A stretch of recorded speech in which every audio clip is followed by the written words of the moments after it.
আমাদের নবী করিম সাল্লাল্লাহু আলাইহি সাল্লাম একবার ইমামতি করছেন মসজিদে নববীতে।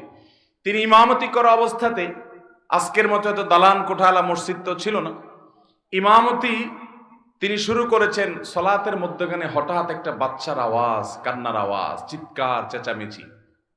নবী করিম সাল্লাল্লাহু আলাইহি সাল্লামের বুঝতে বাকি থাকলো না যে কোনো বাচ্চার মা এই জামাতে পেছনে মেয়েদের কাতারে সামিল হয়েছেন, যার কারণে বাচ্চা কাঁদছে আশেপাশে কোথাও। এই বাচ্চাকে ধরার জন্য তার মা নামাজের জন্য পারছে না, সে নামাজে মাশগুল আছে।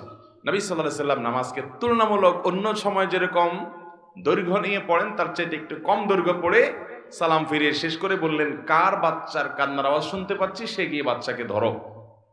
তাহলে এই যে নামাজের মধ্যে বাচ্চার কান্না, সেদিকে মনোযোগ নবী করিম সাল্লাল্লাহু আলাইহি সাল্লামের গেছে। মানুষ হিসাবে আওয়াজ হলে সেদিকে মনোযোগ যেতে, কিন্তু আমাদের চেষ্টা থাকবে মনোযোগটা ধরে রাখা।